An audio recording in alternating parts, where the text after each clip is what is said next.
Good evening. I'm Rachel Lerman, and I'm Vice Chair of the Louis D. Brandeis Center for Human Rights Under Law. This summer, after practicing for 25 years as an appellate litigator in the private sector, I joined the Brandeis Center as senior counsel. I'm very pleased to be able to introduce you tonight to our final webinar in our summer speaker series. And you will get to hear a good bit about how the Brandeis Center works and what it does. We usually give these talks on campus, or we did in the past, through our law student chapters and our Jigsaw fellowship program. But with the advent of COVID, we went online, and now the benefit of that is that we can reach so many more of you. I'm going to start by introducing Ken Marcus, who's the founder and chairman of the Louis D. Brandeis Center. He's a former Assistant U.S. Secretary of Education for Civil Rights and an acclaimed author of books and articles addressing anti-Semitism and legal approaches to addressing them. He founded the Louis D. Brandeis Center 10 years ago to combat the resurgence of anti-Semitism, and he will discuss the ways in which we use the law to do just that. Aliza Lewin will start us off. She's the president of the Louis D. Brandeis Center.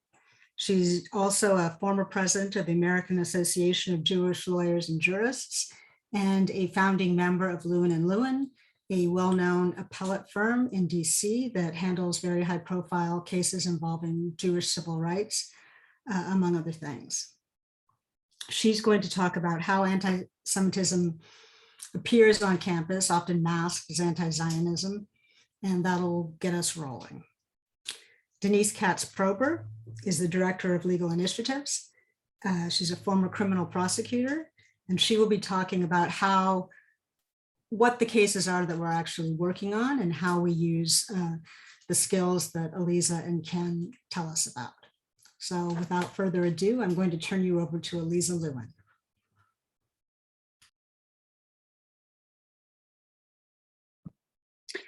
Thank you very much, Rachel, and welcome to all of you. It's really, it's wonderful to be able to present this program for you so that you can really hear a bit more about the work of the Brandeis Center and what we do and how we do it. So, as Rachel said, we see anti-Semitism on campus today rising. We see it coming from the right, the traditional anti-Semitic tropes, the swastikas, the anti-Semitism that for generations we've been aware of. But we also see a new form of anti-Semitism that many people have a very hard time recognizing. And it's an anti-Semitism that targets Jews, particularly Jews who celebrate the Jewish connection to the land of Israel and take pride in the Jews' shared ancestry and ethnicity.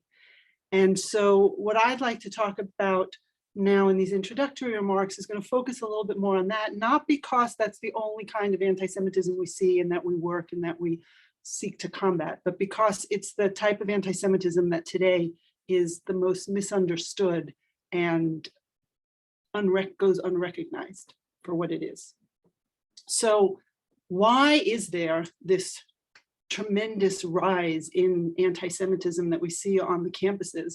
Why is it that despite the best efforts of so many organizations, has the problem seemed to get worse instead of better? And one of the reasons is, I think, because there really is a misunderstanding about what anti-Semitism is and a misunderstanding of what Zionism is. So let's start with anti-Semitism. As I've mentioned, most people who think that they understand or can recognize anti-Semitism, what they recognize is the anti-Semitism that resembles the Holocaust. And that's understandable because the Holocaust was really in our recent memory, collective memory, the defining historical moment. It was the most egregious event in Jewish history in terms of Jewish genocide and hatred of Jews. So people, when they see the symbols or hear the language that's associated with the Holocaust, they recognize, because that is been hammered into our psyche, they recognize that as anti-Semitism. So they recognize a swastika as anti-Semitic. They recognize a Nazi or white supremacist as anti-Semitic. They may also recognize that when Jews who are visibly Jewish are targeted, that that's anti-Semitic. So if you have a gunman who enters a synagogue while Jews are in the middle of prayer and opens fire, they'll say that is anti-Semitic. But beyond that, most people don't recognize anti-Semitism.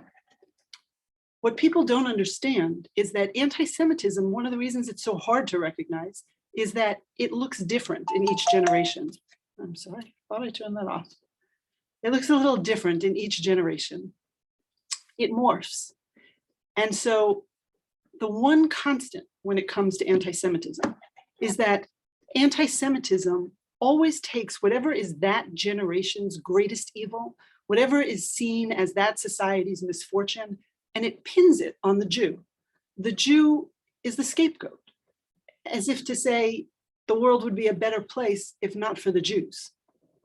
So you have throughout history, the Jews are blamed for killing Christ, or the Jews are blamed during the Black Death. They're viewed as the cause of the bubonic plague, or the Jews for the communists, the Jews were the capitalists. For the capitalists, the Jews are the communists or the socialists. For the Nazis, who sought a pure Aryan race, the Jews were viewed as the ultimate race polluters. If you think about today, what is the issue that society today views as our greatest misfortune, something that we must combat in the name of justice? It's the issue of racism or apartheid, settler colonialism. And isn't it interesting that it's not just Jews who tend to be blamed now for this misfortune, but one of the things that we have now today that we didn't have a century ago is a Jewish collective, a Jewish nation state, the Jewish homeland, the Jewish state of Israel. And what's very interesting is that some will blame that one democracy in the Middle East, that tiny country, and claim that it is the world's worst offender when it comes to this issue that society has deemed our generation's greatest evil. Israel is accused of being the worst offender when it comes to the issues of racism, apartheid, settler colonialism. Not the Taliban in Afghanistan, not Iran, not China.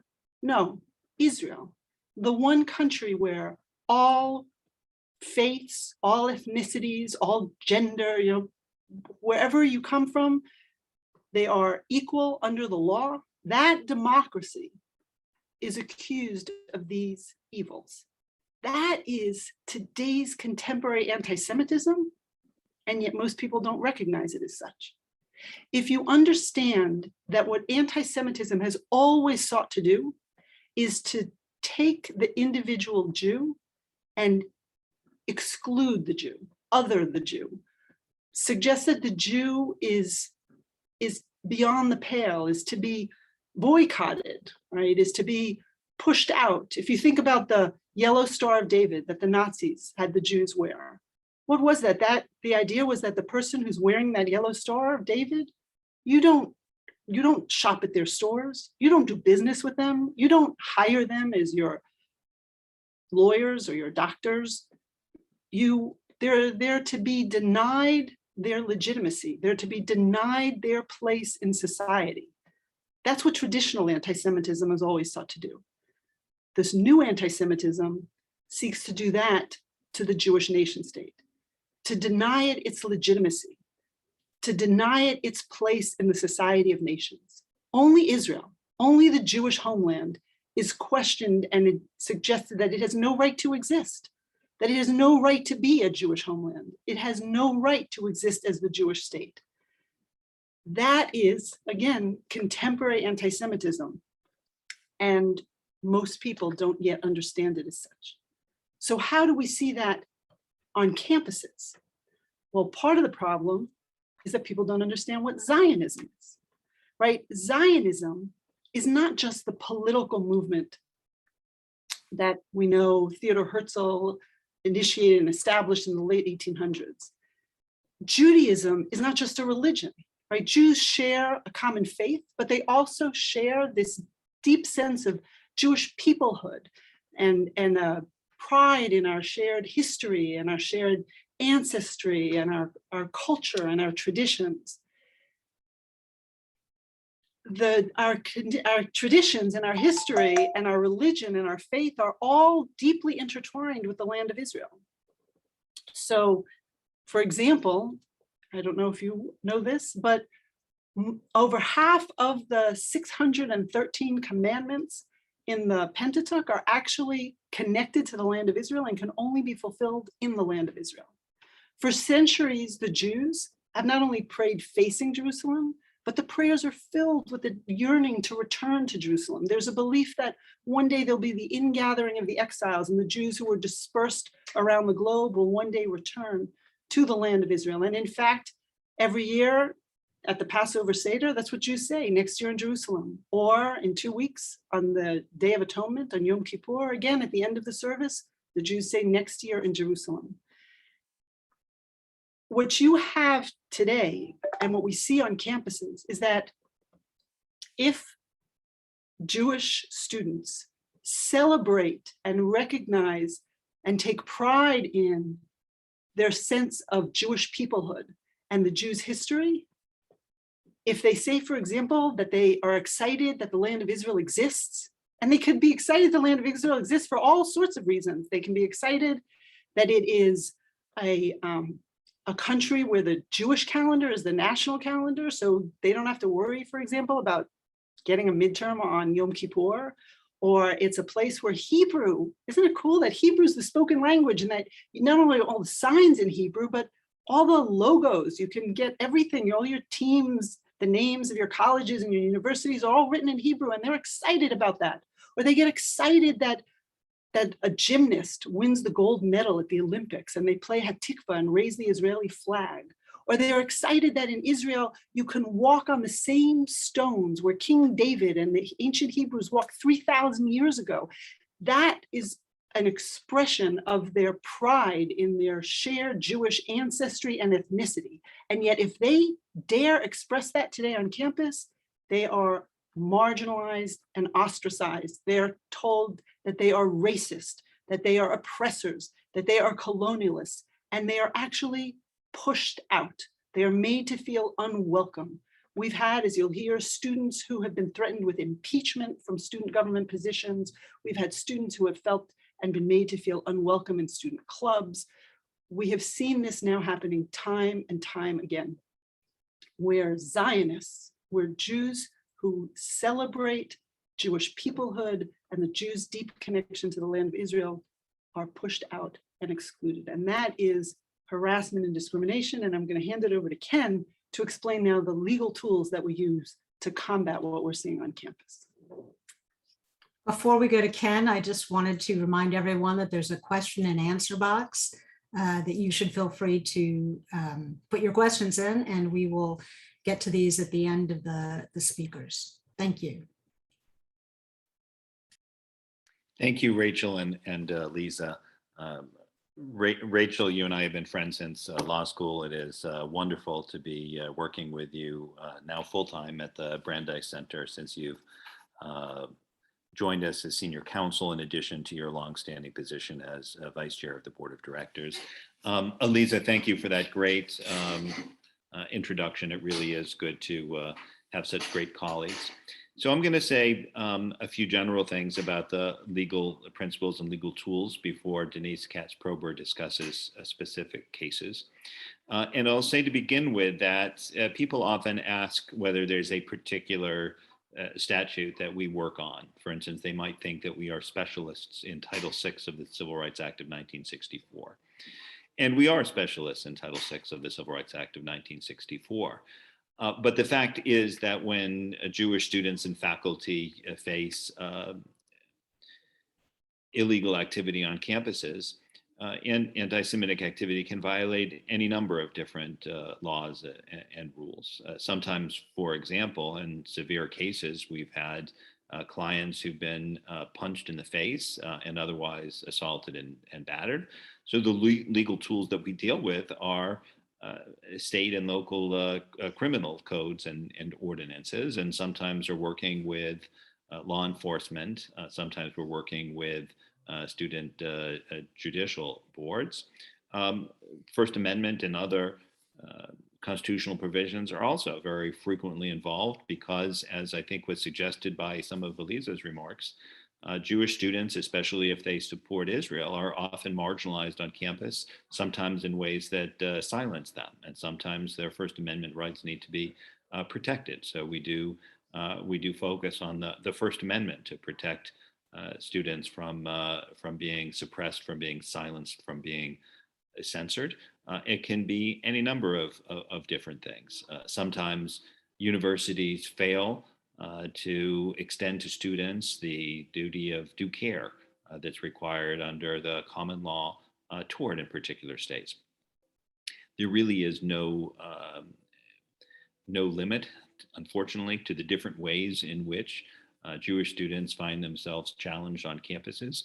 And so we as lawyers have to be familiar with and have to practice in the widest range of American legal practice. We've had corporate law matters, for instance, in addressing anti-Semitism.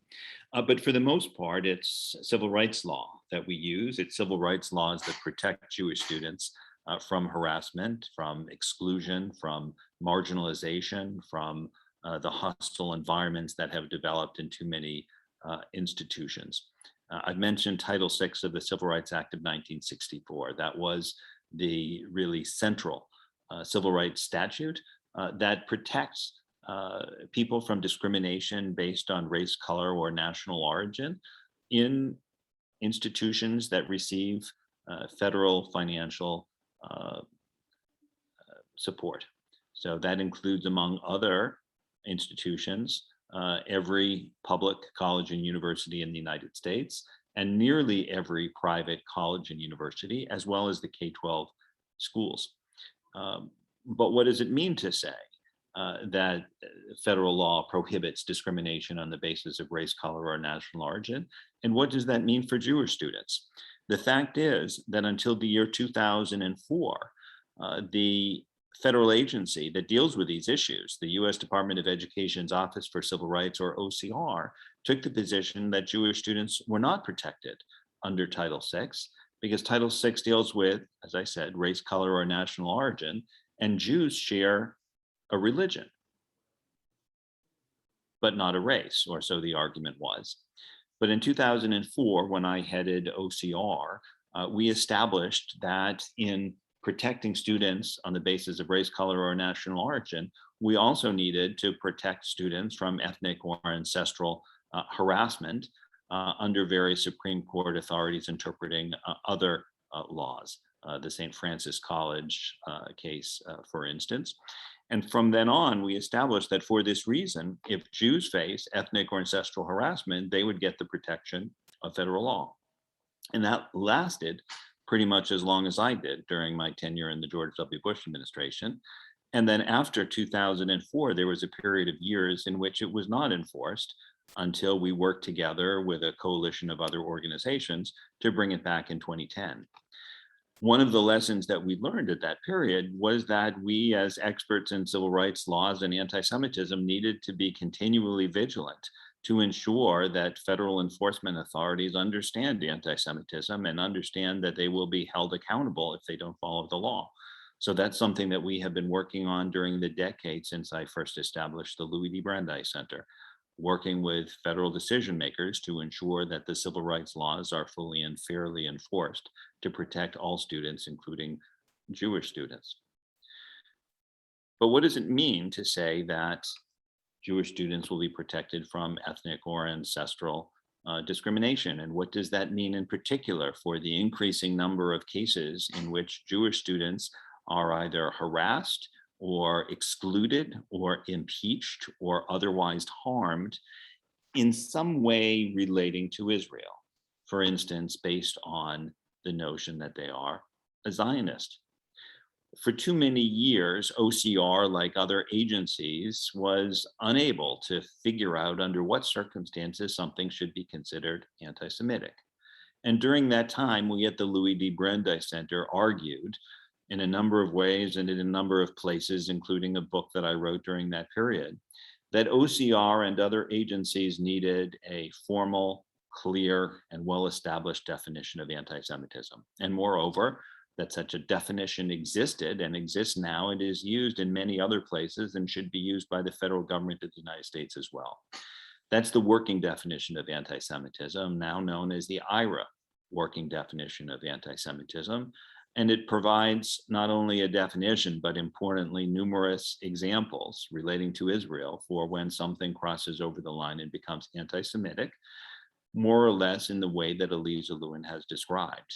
Those examples show that while criticism of Israel is not in and of itself anti-Semitic, and while it is important to consider context, there are many cases in which Jews individually or collectively are subjected to a situation in which the state of Israel is demonized and subjected to double standards and delegitimized. And under such circumstances, as set out in the IRA definitions examples, what we are looking at is not mere political disagreement, but very importantly, a form of bias or prejudice. Now, not all forms of bias or prejudice are illegal in the United States. We are entitled to our opinions, even if they are discriminatory. And yet there are forms of conduct which will reach a level of severity, pervasiveness, which constitutes discrimination on the basis of race, color, or national origin. And in those circumstances, we have a violation of Title VI. For a while, that was the Brandeis Center's position, but now it is, I'm happy to say, the position of the United States of America, because during the period that I headed OCR during the last administration, not only OCR, but the White House established through executive order that IRA will be, under appropriate circumstances, the guide for OCR and other agencies in determining whether there is a violation of Title VI, whether in particular conduct that meets the standards of discrimination is motivated by anti-Semitic intent.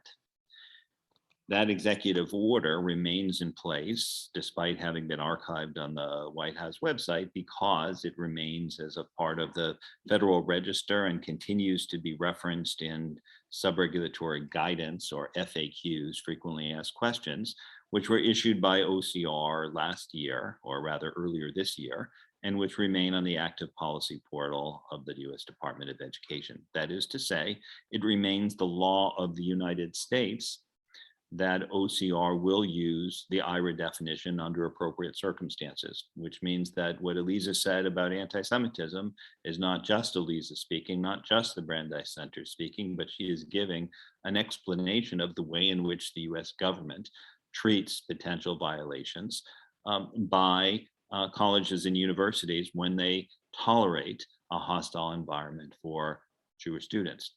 It should be needless to say that we are very careful to ensure that the First Amendment is protected, not only in the sense that we are constantly dealing with cases in which Jewish students are silenced, in which we are demanding that their freedom of speech be protected, but also in that we are very clear to emphasize that while colleges and universities must act forcefully to address anti-Semitism, they must do it within the constitutional parameters.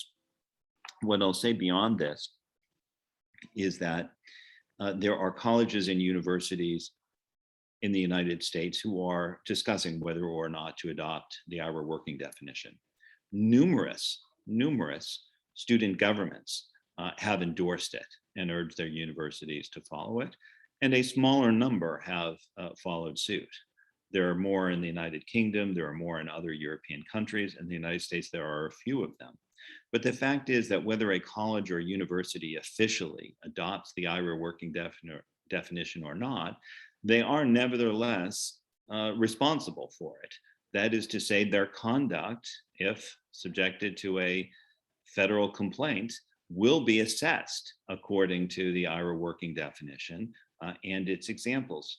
And so it is critically important for colleges and universities to be compliant with Title VI as interpreted by the executive order and the IRA definition. This is all very important because while we are always eager to work in a voluntary and collaborative way with colleges and universities, and we do so all the time and continually find well-meaning college administrators who are trying to do the right thing. The fact is that it is too often the case that administrators will only do the right thing when they are held accountable. And that is our job as attorneys, to hold them accountable when we are representing students and faculty members whose rights have been violated. More generally, what we have found is that in the United States, law is the driver of social change. So what we're trying to accomplish is not merely to represent individual students and to prevail on their behalf, but ultimately to change the culture in American higher education so that when a Jewish student is harassed or bullied or otherwise faces discrimination, the administration responds as forcefully as they do for any other form of discrimination. That has to be their approach, and we are here to make sure that happens. We'll turn now to Denise Katz.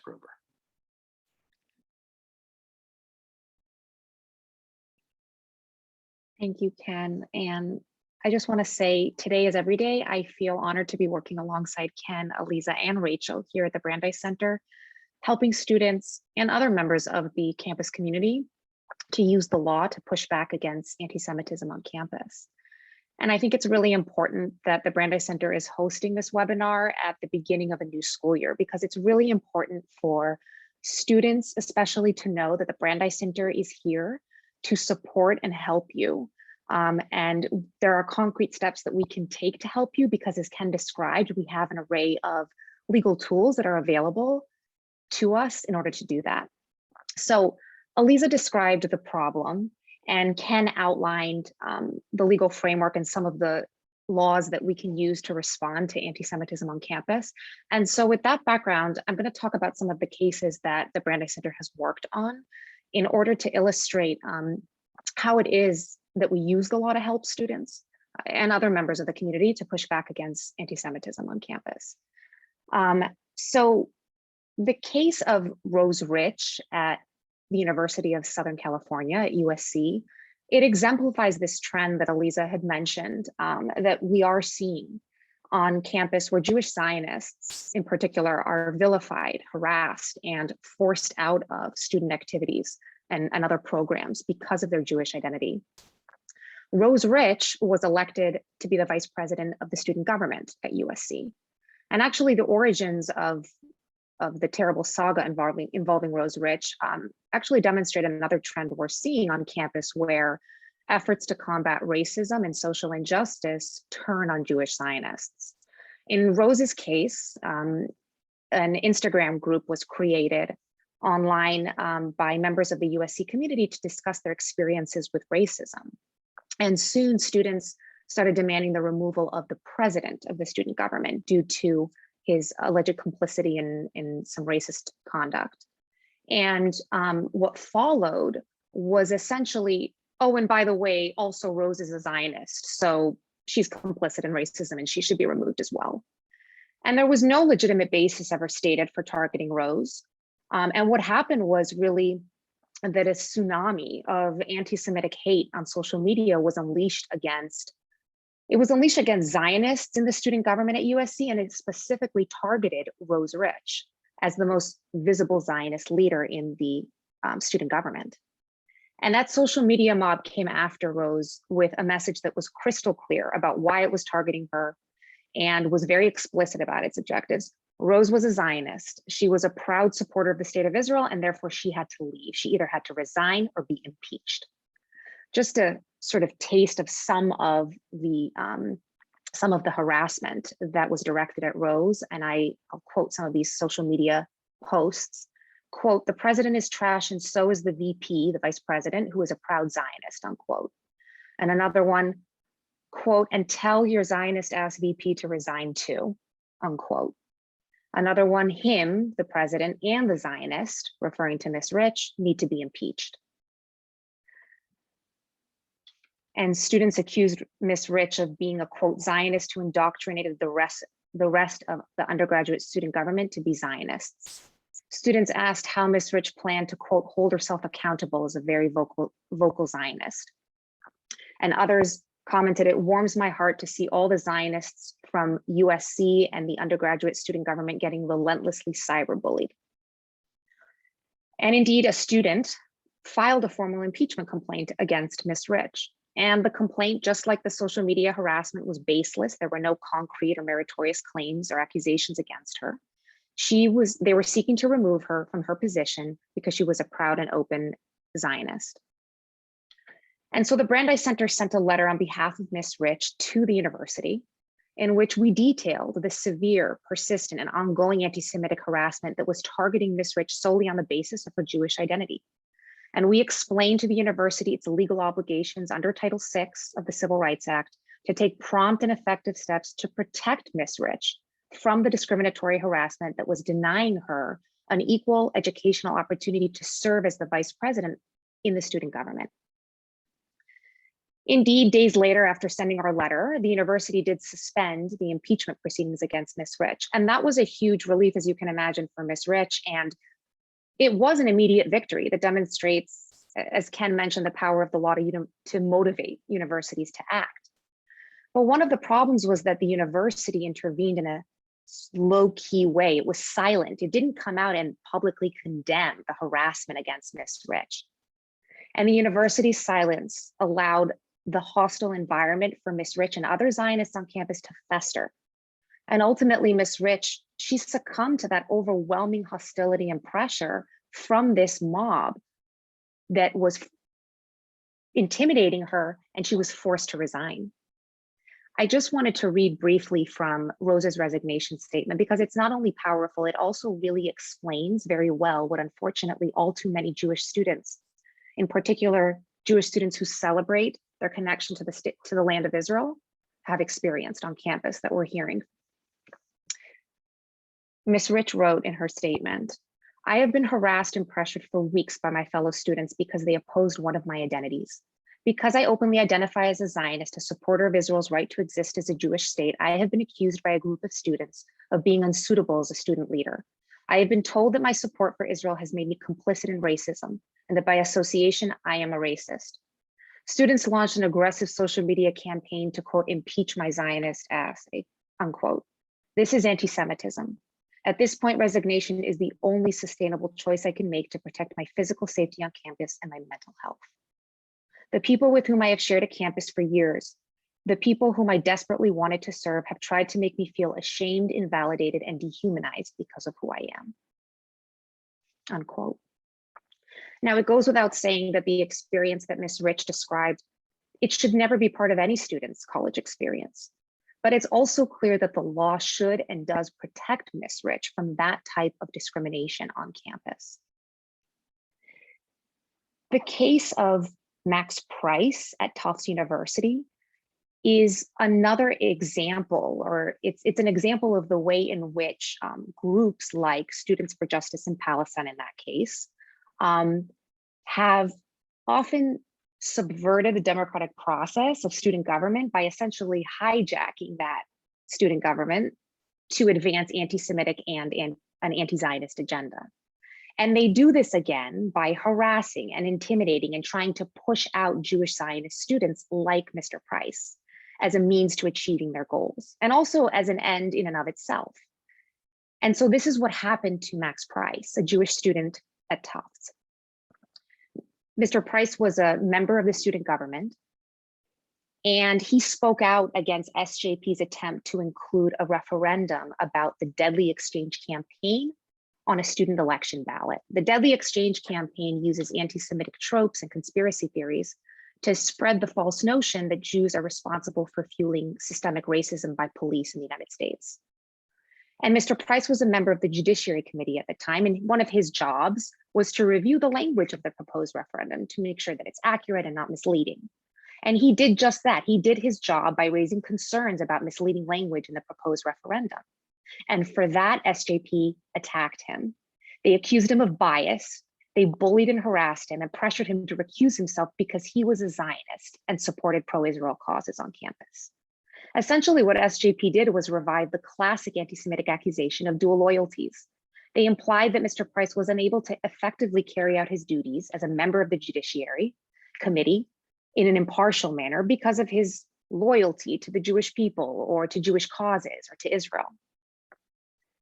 And as a result of SJP's harassment and pressure, Mr. Price was actually forced to sit through hearings conducted by the student government leaders, where he was questioned about his personal beliefs and his identity as an Israel Jew, as a pro-Israel Jew.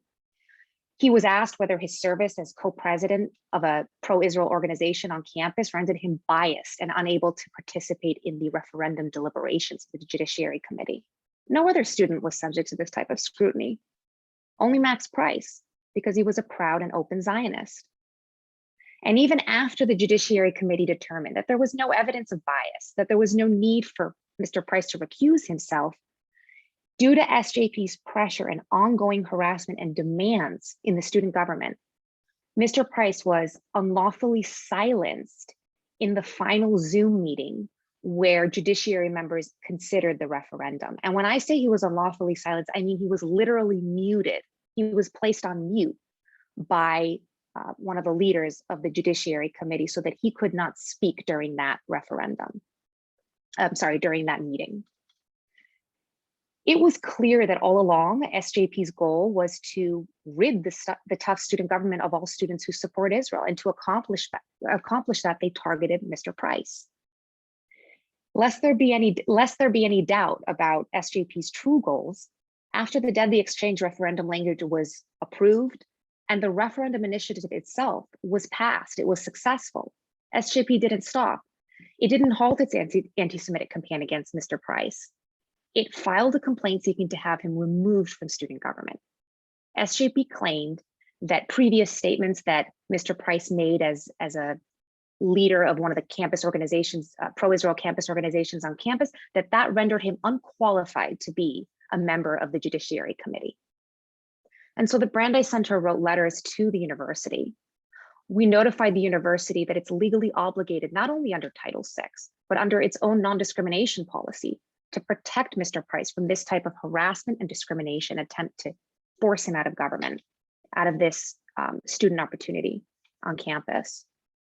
And we also reminded the school of its obligations to ensure that Mr. Price's freedom of expression is not infringed, as it was during that meeting where he was silenced. In the face of public exposure and significant media coverage, after we demanded that the university halt the disciplinary hearing against Mr. Price, SJP withdrew its complaint, and it ultimately retracted its effort to push Mr. Price out of the student judiciary. I think there are a few important lessons in the larger legal battle against anti-Semitism on campus that we can learn from this case.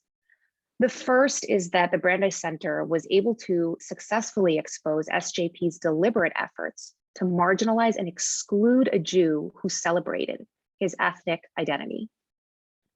We also successfully framed the problem that was happening in the language of harassment and discrimination, which is what was happening. And that's important because it, of course, implicates the law and the school's legal obligations. And a final note, similar to what happened at the University of Southern California to Rose Rich, it's important to remember that student government and student clubs, student organizations, these are educational opportunities that every student has the right to participate in. Universities have to ensure, though, that those experiences are not undermined by those who subvert democracy. In this case, SJP members who silenced opposing speech, who engaged in viewpoint discrimination by suppressing Mr. Price's opinion and trying to kick him out of student government because of his views. Before I discuss one final case, I do want to mention that one of the most troubling aspects of the case at Tufts and at USC was the silence of the universities in the face of harassment against Miss Rich and Mr. Price. Because the silence of the universities allows a hostile climate for Jewish students to fester. And their failure of the university to condemn publicly the harassment and the discrimination against Jewish students only emboldens the perpetrators and signals to Jewish students that the university doesn't have their back, that it doesn't take anti-Semitism as seriously as other forms of bigotry and discrimination. And I want to point everyone to actually the joint statement that was issued by the University of Illinois at Urbana-Champaign and the Brandeis Center, as well as Arnold and Porter and other Jewish groups that were involved in filing a Title VI complaint against the university. We filed a Title VI complaint with the Office for Civil Rights at the Department of Education because there was a hostile environment at the university that had persisted for years. And that hostile environment, the anti-Semitism at the university involved all forms of anti-Semitism that Aliza initially described, from swastikas to Jewish symbols on campus like mezuzahs and menorahs being vandalized, to anti-Zionism, where including the harassment and exclusion of Jewish Zionists on campus. And the university knew about it for years and didn't really do anything to make any significant changes and to alleviate that hostile environment for Jews. But after we filed the Title VI complaint, we were able to work with the university to issue this joint statement, which is notable for a few reasons. First of all, it acknowledged that for many Jewish students, Zionism is an integral part of their identity and their ethnic and ancestral heritage. And I quote from the statement, "These students have the right to openly express identification with Israel. The university will safeguard the abilities of these students, as well as all students, to participate in university-sponsored activities free from discrimination and harassment." And the statement continued, "All Jewish students, including those who identify with Israel or Jewish campus organizations, should be able to participate in campus activities aimed at fighting racism and achieving social justice." I think that another notable thing about this statement is that it frames the problem of anti-Semitism as discrimination, and thereby it commits the university to its legal obligations to protect its Jewish students.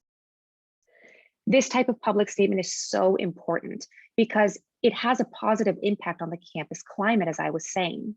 It signals to Jewish students on campus the university does take anti-Semitism seriously, and it signals to those who would perpetrate anti-Semitic discrimination and harassment that such conduct is not going to be tolerated, because silence emboldens the perpetrators and fosters a hostile environment.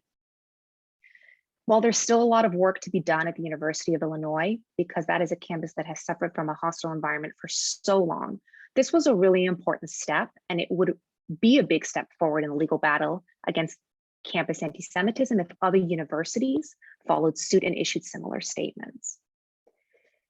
The last case that I wanted to highlight is our case against Stanford University. What we're seeing is that this type of anti-Semitic harassment that Aliza described that targets students is also targeting other members of the campus community, faculty, staff, and university employees.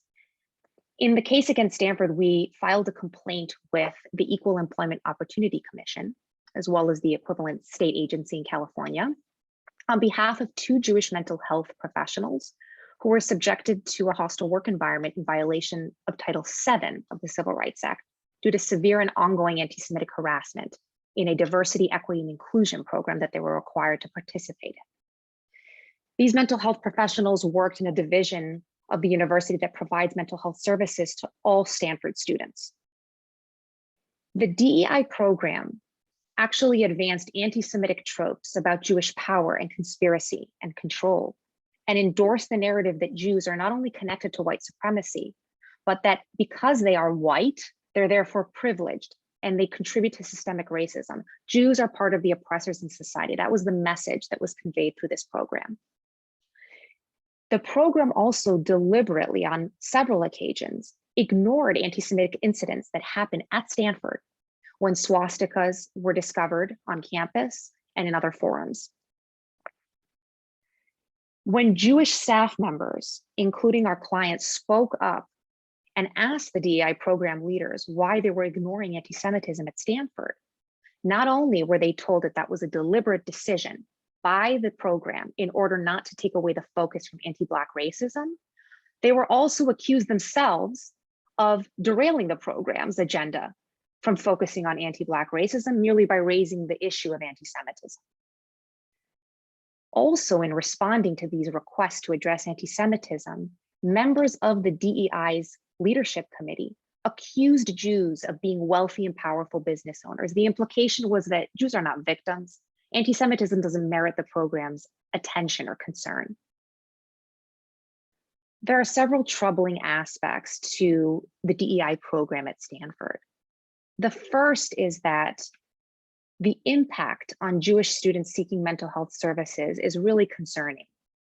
If you have a DEI program that is teaching mental health providers that service students to ignore anti-Semitic incidents on campus, that is inculcating them with the canard that Jews have immense power and privilege, it's teaching the mental health professionals at Stanford to dismiss the mental health consequences of Jewish students who experience anti-Semitism on campus. How are these mental health professionals going to provide equal, unbiased, and effective service to Stanford's Jewish students? The program also fails to understand the complexity of Jewish identity. As Eliza mentioned, Jews are not just a religion. Jews are an ethnic group with a common ancestral heritage. And so Jews have to have a space in these types of programs, just like other groups do, to share their lived experience, not only a history of persecution, but also their rich history of traditions and positive contributions to the world. And finally, this case is important because it really serves as a cautionary tale as we see DEI programs all over the country popping up. In an effort to combat one form of discrimination, these programs have to be super careful not to perpetrate another form of discrimination. Because what happened at Stanford is that a program that was designed to support diversity, equity, and the inclusion of all members of the community ended up undermining its very purpose and goals by advancing anti-Semitic narratives and discriminating against Jewish staff. Since we filed the Stanford complaint, we've heard from other students and other community members on other campuses about similar problems in similar programs. And so we know that this problem is widespread. And we've also heard from other students on countless other campuses who are experiencing the type of harassment and exclusion that Mr. Price and Ms. Rich experienced. But what these cases show is that Jewish and pro-Israel students, faculty, and staff, as well as other members of campus communities, should understand that the law is on your side, and there are creative ways to utilize the law to push back against anti-Semitic harassment and discrimination.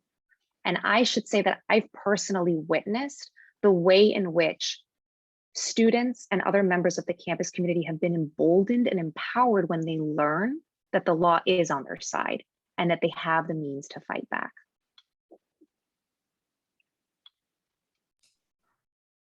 Thank you all.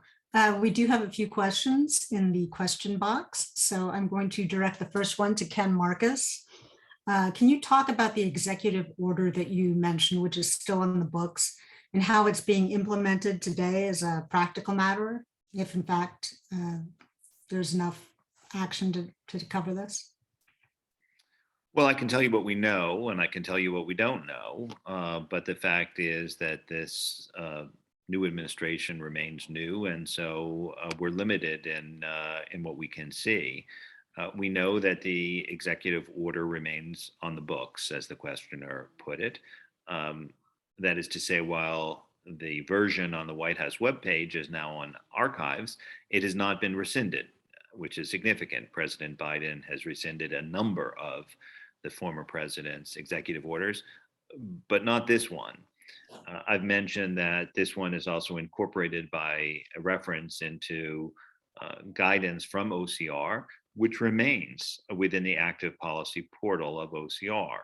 This administration has limited in various ways a number of prior administration's guidance, in particular from the last administration, and has placed various limitations and caveats on them, but not this one. Moreover, with respect to the IHRA definition, we know that at the State Department, Secretary Blinken has explicitly embraced the IHRA definition, and that one of his deputy assistant secretaries has as well. So the Biden administration has made clear that it supports the IHRA definition, and it has conspicuously left this executive order in place. Moreover, it has referenced this executive order in other regulatory documents in a way that would be surprising if its intent was not to follow it. Having said that, we really need to know how in particular cases they will interpret and apply it. That's where the rubber meets the road, as it were. There remain a number of Title VI cases pending before OCR involving Jewish students.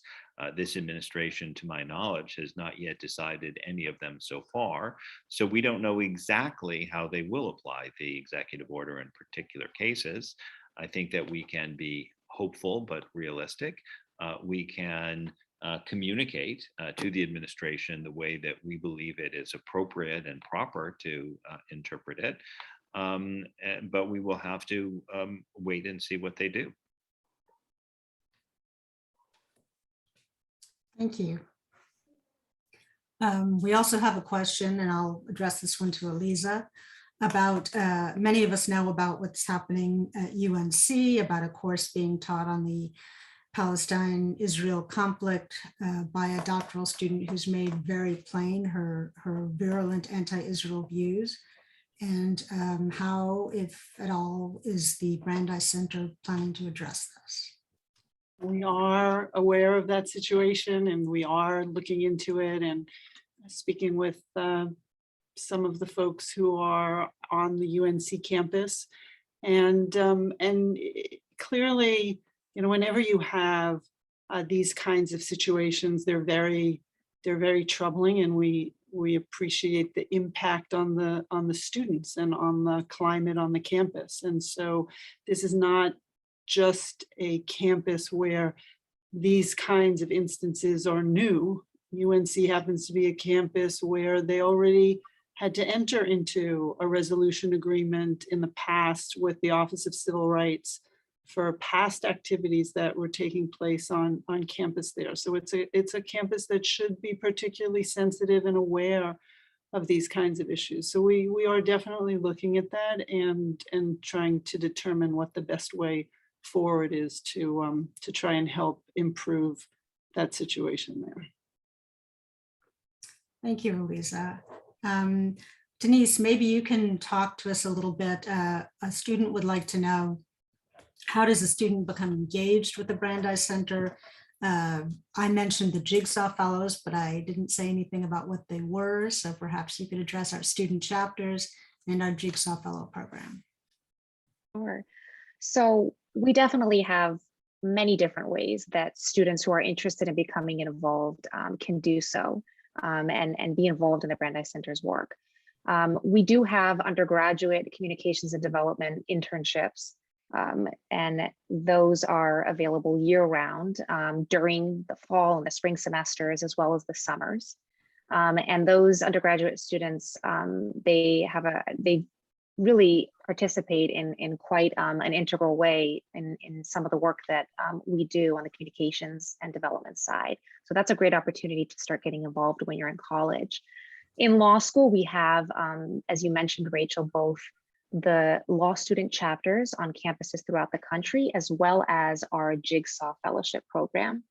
Our law student chapters, that's a way for students to really get a foothold on campus in terms of inviting speakers to talk about some of the issues that the Brandeis Center is uniquely positioned to discuss, and really engage with the campus community to broaden their understanding of these issues concerning Jewish civil rights. And so if you're interested in that, you can contact the Brandeis Center, you can contact me. Our general email, by the way, is info@brandeiscenter.com, but you can contact us to find out if there is a Brandeis Center chapter on your campus, or if you're interested in starting a Brandeis Center chapter on your campus, on your law school campus. and we're happy to help with that. And in terms of the Jigsaw Fellowship Program, that is a more intensive sort of way to be involved as a law student. The acronym actually, just so you know, it stands for Justice Initiative Guiding Students Activists Worldwide. And the idea of the program is really to provide in-depth training for law students who are interested in Jewish civil rights, to provide them with the training of federal and state anti-discrimination laws and other tools that they can use to combat anti-Semitism, and to enable them to act as mentors to guide undergraduate students who are actually facing anti-Semitism. And so if you're interested in that, you can also contact the Brandeis Center, and we can give you more information, and I can answer personally questions that you have about the program. And these are all really great ways to get involved in, actively in the work the Brandeis Center is doing. Let me try to address one more question. Denise mentioned that there are letters at the Brandeis Center, writes to universities. The question is, do you also represent students in legal actions against their institutions? And are universities really troubled by letters if there's no threat of a lawsuit? Lisa, do you want to take that one? Sure. So the first step is you have to make sure that the universities are aware and the administrators are aware of what's happening, because if they're not aware of what's happening, then how can they be expected to address it? So very often the first step may be a letter, and sometimes the letter can result in and have an immediate impact. So as you saw, as Denise explained, when it came to both the situation at USC and the situation at Tufts, the universities made those impeachment hearings or the disciplinary hearings disappear. They went away after it became clear that if the university didn't address the situation on campus, there could potentially be legal liability for the university. So sometimes the letters alone work.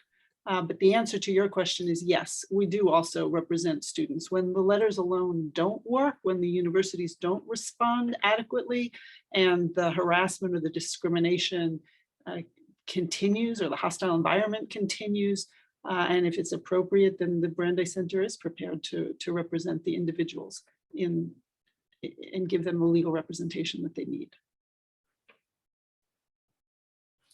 Okay, we're just about out of time, but we have one more question about the status of the lawsuit that was brought against the American Studies Association. Ken, do you want to say something about that real fast? You're on mute. Sure, that case remains pending after all of these years. I'm pleased that case has already had impact, in the sense that at the time we filed the case, there were several academic associations that had adopted anti-Semitic BDS resolutions. And since then, since the lawsuit exposed illegal conduct, there really have not been the same sorts of resolutions adopted in the formal academic associations, although they are certainly being introduced by student governments and elsewhere. So it remains pending in the system, as these cases do tend to take time. Thank you. I think that's it for us. If you have questions, you can always email us or call us at the Brandeis Center. Thanks. Thank you. Good evening.